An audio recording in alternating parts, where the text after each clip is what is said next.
तो आज की इस वीडियो में हम एयर कंडीशनर को अपने इन्वर्टर बैटरी के ऊपर चलाकर देखने वाले हैं कि कितने घंटे का हमें बैकअप मिलता है। हमारे पास में यहाँ पे डे कंपनी का 12 किलोवाट का हाइब्रिड इन्वर्टर और लगभग 12 किलोवाट आवर्स की ही लिथियम बैटरी है और इसी के ऊपर हम ये 1 टन का इन्वर्टर एयर कंडीशनर इसके ऊपर चलाने वाले हैं। ये 3 स्टार रेटिंग के साथ में आता है और 1 साल पुराना ये एयर कंडीशनर है। तो यहाँ पे हम इसको अभी 5 बजे के करीब शुरू करने वाले हैं। तो इन्वर्टर के डिस्प्ले पे भी आप देख सकते हैं जो हमारी बैटरी है वो फुल चार्ज हो चुकी है और अभी 5 बजने में भी थोड़ा सा टाइम है, तो इसलिए हम अभी वीडियो को शुरू कर चुके हैं। और इसके साथ में हम सोलर पैनल की पावर को कट कर देते हैं ताकि हमारा जो लोड है वो पूरा का पूरा सिर्फ बैटरी के ऊपर ही चले। और यहाँ पे हम एग्जैक्ट 5 बजे इस टेस्ट को शुरू कर देंगे और देन हम देखने वाले हैं कि कितने घंटे का हमें बैटरी बैकअप मिला है। और साथ में मैं बीच बीच में आपको दिखाता रहूंगा कि जो हमारा एयर कंडीशनर है उसकी पावर कंजप्शन कितनी है, क्योंकि ये इन्वर्टर एयर कंडीशनर है इसलिए इसकी पावर कंजप्शन टाइम टाइम पे कम होती रहेगी। जैसे जैसे हमारा रूम ठंडा होता रहेगा वैसे वैसे इसकी पावर कंजप्शन कम होती रहेगी। और इसे हम यहाँ पे एक फिक्स टेम्परेचर पे चलाएंगे, 26 डिग्री के ऊपर हम इसे चलाने वाले हैं। वैसे तो मैं अपनी एसी को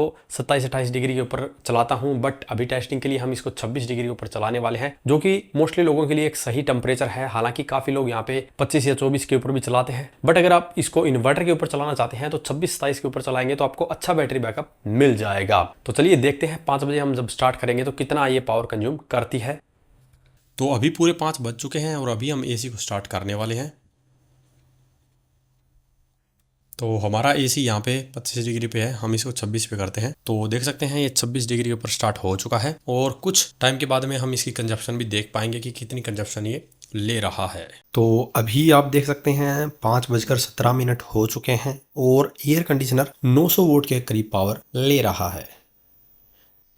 अभी हमारे एसी को चलते हुए 2 घंटे के करीब हो चुका है और आप बैटरी देख सकते हैं 87% पे आ चुकी है और एसी का पावर कंजप्शन घट कर 600 वोल्ट पे आ गया है। और यहाँ पे भी आप देख सकते हैं हमारा लोड बिल्कुल धीरे धीरे कम हो रहा है और बैटरी भी धीरे धीरे डिस्चार्ज हो रही है। तो देखते हैं एयर कंडीशनर कितने कम टेम्परेचर तक जा सकता है। और मैं आपको दिखा देता हूँ कि हमारा एसी अभी भी 26 पर ही चल रहा है, देख सकते हैं। तो अभी 8 बज चुके हैं, 1 घंटा और बीत गया है। 1 घंटे में ये 81% पे आ गया है। पहले हमने देखा था ये 87 पे था और पावर कंजप्शन भी घट के 506 वोट पे आ चुकी है। तो देख सकते हैं धीरे धीरे पावर कंजप्शन भी घटती जा रही है। तो इस तरह से हमें इसमें काफी अच्छा खासा बैटरी बैकअप मिलने वाला है। 3 घंटे हमें हो गए हैं कंप्लीट चलते हुए इसके और अभी तक सिर्फ ये 20% के करीब ही डिस्चार्ज हुआ है। तो जैसा कि आपने देखा 3 घंटे हो गए हैं और करीब 19% के करीब इसने बैटरी का यूज़ किया है। और यहाँ पे मैं एक बात और बता देता हूँ, जैसा कि मेरा एक कंप्यूटर का सीपीयू है ये भी इसी रूम के अंदर चल रहा है और ये भी अच्छी खासी हीट जनरेट करता है। तो इसके बावजूद हमारा इसी काफ़ी इफिशियंटली वर्क कर रहा है और काफ़ी कम पावर पे ये अभी चल रहा है। तो देखते हैं कितने लंबे टाइम तक ये चलने वाला है। तो अभी 1 घंटा हो चुका है, अभी देखते हैं इसकी पावर कंजप्शन। तो यहाँ पे 490 वोल्ट के करीब हमारी पावर यूज़ हो रही है और ये 76% पे बैटरी आ चुकी है। बट यहाँ पे आप चीज़ देखेंगे कि ये 614 वोल्ट पावर बैटरी से ले रहा है, बट आगे 490 वोल्ट की पावर ही यूज़ हो रही है। तो बीच में ये जो पावर लॉस हो रहा है इसका सबसे बड़ा कारण है इस इन्वर्टर का साइज़, क्योंकि ये 12 किलोवाट और 3 फेज़ का है, इसलिए ये यहाँ पे थोड़ा सा पावर का लॉस ज़्यादा कर रहा है। अगर हम इसके ऊपर ज़्यादा लोड भी चलाएंगे तब भी जो पावर लॉस है वो जो 100 वोट है इसी के अराउंड रहेगा। मैं अपना 5 किलो वोट वाला इन्वर्टर दिखा देता हूँ। तो यहाँ पे आप देखेंगे यहाँ पे भी लोड 400 वोट के अराउंड चल रहा है, बट बैटरी से सिर्फ 400 वोट के अराउंड ही पावर ले रहा है। तो जो इन्वर्टर का साइज़ है वो जितना छोटा होता रहेगा उतनी ही ये जो पावर लॉस है वो कम करनी शुरू कर देगा। तो अभी हम नेक्स्ट देखते हैं। तो अभी रात के 11:30 बज चुके हैं और अभी हम चेक करते हैं तो हमारी बैटरी 64% पे आ चुकी है और पावर कंजप्शन 466 वोट पे आ चुकी है। तो यहाँ पे आप देख सकते हैं जो पावर कंजप्शन है वो बहुत ही धीरे कम हुई है, जैसे कि आप देख पा रहे होंगे। यहाँ पे बीच में आप जो देख पा रहे हैं कि कम होकर वापस ज़्यादा हुई थी। यहाँ पे हमने रूम को थोड़ी देर के लिए ओपन कर दिया था और जिसके कारण रूम का टेम्परेचर थोड़ा सा वापस बढ़ गया था, तो एयर कंडीशनर को वापस थोड़ा सा ज़्यादा लोड पे चलना पड़ा था और देन ये धीरे धीरे वापस कम हो गया है। तो अभी आप देख सकते हैं लगभग 6.5 घंटे करीब हो गया है हमारे एयर कंडीशनर को चलते हुए और अभी भी हमारी बैटरी 64% पे है। और ये लिथियम बैटरी है इसलिए हम इसको 95% तक यूज़ कर सकते हैं बहुत ही ईजिली। अभी 12:30 बज चुके हैं और अभी हम देखते हैं हमारी बैटरियाँ, तो ये 58% पे आ चुकी है और एसी की पावर कंजप्शन वही 470 वोट के अराउंड चल रही है। तो अभी हमारा एसी ऑलमोस्ट स्टेबल है। तो यहाँ पे आप देखेंगे कि हमारा जो एसी है वो बहुत धीरे धीरे पावर कंज्यूम करते करते काफ़ी कम कर गया था। ये 380 पे चला गया था और अभी जैसे ही कुछ टाइम के लिए हमारे रूम का दरवाज़ा हमने खोला है तो ये वापस यहाँ पे 467 पे आ चुका है। तो एवरेज माने तो ये अभी लगभग 400 वोट के अराउंड ही चलेगा और अभी बैटरियाँ 60% पे हैं।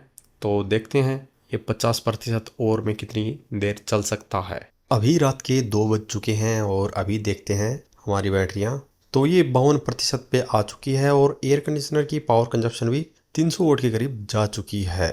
तो यहाँ पे आप देखेंगे कि बीच बीच में जो पावर कंजप्शन है वो थोड़ा सा बढ़ जाता है और फिर वापस कम हो जाता है। तो अभी ये रात के समय ऐसे ही चलता रहेगा और लगभग 9 घंटे हो गए हैं हमारे एयर कंडीशनर को इस पे चलते हुए और हमारी 50% के करीब बैटरियाँ डिस्चार्ज हो चुकी है।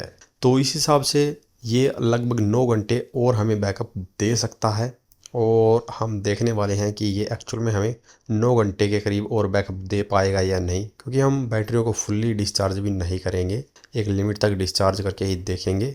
चलिए देखते हैं नेक्स्ट। तो अभी 8:40 हो चुके हैं सुबह के और हमने ये टेस्ट कल 5 बजे के करीब शुरू किया था। तो इस तरह से आप देखेंगे तो लगभग 15 घंटे से भी ज़्यादा का समय हो गया है और अभी भी हमारी बैटरियाँ 30% पे हैं। और यहाँ पे 30% पे मैंने सिर्फ अलार्म लगाया है कि जैसे ही बैटरियाँ 30% पे हो तो मुझे पता चल जाए। बट इसे हम फर्दर 5% के ऊपर भी लेके जा सकते हैं। 5% के ऊपर जाके ही हमारा इन्वर्टर बंद होगा। तो यहाँ पे सबसे पहले मैं आपको बताना चाहूँगा कि जैसे आपने देखा कि हमने जो ये टेस्ट शुरू किया है वो शाम को 5 बजे किया था। हालांकि हम दिन में भी कर सकते थे, बट यहाँ पे हमारे इन्वर्टर के साथ में दिक्कत ये है कि ये 3 फेज़ का है और एक ग्रिड से चार्ज नहीं होता है, सिर्फ सोलर पैनल से चार्ज होता है। इसीलिए अगर हम इसको दिन में परफॉर्म करते हैं और दिन में बैटरी को डिस्चार्ज कर देते हैं तो रात को हमारी बैटरियाँ फिर चार्ज नहीं होगी, क्योंकि रात को सूरज तो होता नहीं है और ग्रिड से भी हमारी बैटरियाँ चार्ज नहीं होती है। इसलिए हमने ये टेस्ट शाम को 5 बजे किया जब सूरज चला गया और हमारी बैटरियाँ फुल चार्ज थी। तो अभी हम बैटरियों को वापस सोलर पैनल से चार्ज कर सकते हैं और आपको इस टेस्ट का रिजल्ट भी अच्छे से बता सकते हैं। तो यहाँ पे अगर हम हमारी कैलकुलेशन को देखेंगे तो यहाँ पे 25% के हिसाब से रात को लगभग 7.5 घंटे करीब हमारा एसी 25% बैटरी के ऊपर चला है। और ऐसे ही अगर हम अभी इसको फर्दर चला के रखते तो लगभग 7 घंटे करीब या थोड़े से कम टाइम के लिए ये चलता, क्योंकि दिन में गर्मी ज़्यादा होगी तो इसकी पावर कंजप्शन भी बढ़ जाएगी। तो उस हिसाब से आप देखेंगे तो 6-7 घंटे और भी ये चल जाता।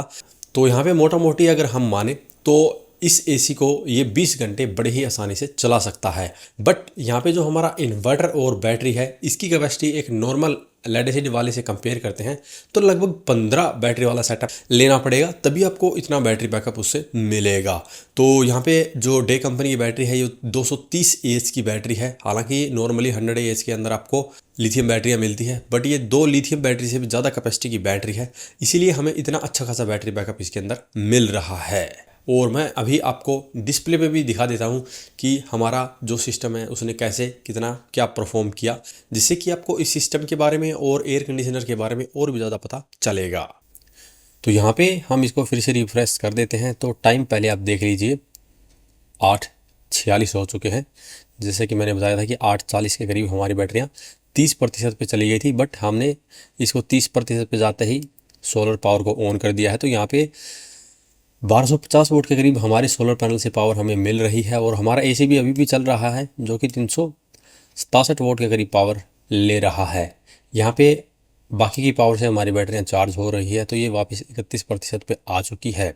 अब हम अगर रात का जो डेटा है उसको देखेंगे तो यहाँ पे आप देखिए कि ये जो है बीच बीच में कंजप्शन बढ़ती जा रही थी। तो इस समय मेरे रूम का दरवाज़ा ओपन हो रहा था और मैं सुबह 3 बजे करीब जाके सोया हूँ। तो यहाँ पे आप देखेंगे कि 2:50 पे भी एक बार स्पाइक आया है। उसके बाद में जैसे ही हम सो गए हैं तो जो स्पाइक है वो नीचे की तरफ जा रहा है, उसमें ऊपर की तरफ नहीं गया है, क्योंकि रूम हमारा बार बार यहाँ पे अब नहीं खुला। और यहाँ पे जैसे ही सुबह 8 बजे करीब मैं वापस उठाऊँ तो वापस एक बार स्पाइक ऊपर की तरफ हुआ है और हमारा एसी लगभग 700 वोट के करीब उस टाइम पे पावर कंज्यूम कर रहा था। लेकिन जैसे ही हमारा रूम वापस बंद होता है तो थोड़ी देर बाद में वापस से नॉर्मल 400 वाट के करीब आ जाता है। और यहाँ पे अब आप देखेंगे कि यहाँ पे रात को 12 बजे हमारी बैटरियाँ 60% पे थी और ये 25% अगर हम मिला दें तो 35 पे आप देख रहे हैं, तो 7:30 बजे के करीब ये 35% पे आ गई थी, यानी कि 25% पावर के साथ में 7.5 घंटे करीब ये एसी चल गया। तो इसी तरह से अगर अभी भी हम इसको 25% फर्दर आगे लेके जाते तो ये लगभग शाम के 3 बजे के करीब ये और भी चल जाता। हालांकि अगर हम यहाँ पे सोलर पावर ऑन कर देते हैं तो ये पूरे 24 घंटे चलता रहता, क्योंकि अभी दिन में हमारी बैटरियाँ फिर से चार्ज हो जाती और ये इसी तरह से ये कंटिन्यू चलता रहता। और अगर यहाँ पे आप देखेंगे तो ग्रिड की पावर कहीं पे भी यूज़ नहीं हो रही है, क्योंकि इसी तरह से मेरा काम पूरी तरह से सोलर से चल रहा है, तो ग्रिड की पावर यूज़ भी नहीं होती है और ये इन्वर्टर के साथ में ग्रिड हम कनेक्ट भी नहीं कर सकते। तो अगर इसका फाइनल रिजल्ट माने तो 1 टन का एसी सिर्फ आपको एसी ही चलाना है और बैटरी के ऊपर चलाना है। तो अगर एक लिथियम बैटरी होती तो ये लगभग 10 से 11 घंटे चलता, और अगर 2 लिथियम बैटरी होती तो ये 20 से 21 घंटे ईजिली चल जाता। अगर आप इसी तरह से डे टन एसी का भी पावर कंजप्शन देखना चाहते हैं या कितनी देर ये चलता है ये देखना चाहते हैं तो वीडियो कमेंट बॉक्स में कमेंट करके हमसे पूछ सकते हैं। आज की इस वीडियो में इतना ही, धन्यवाद।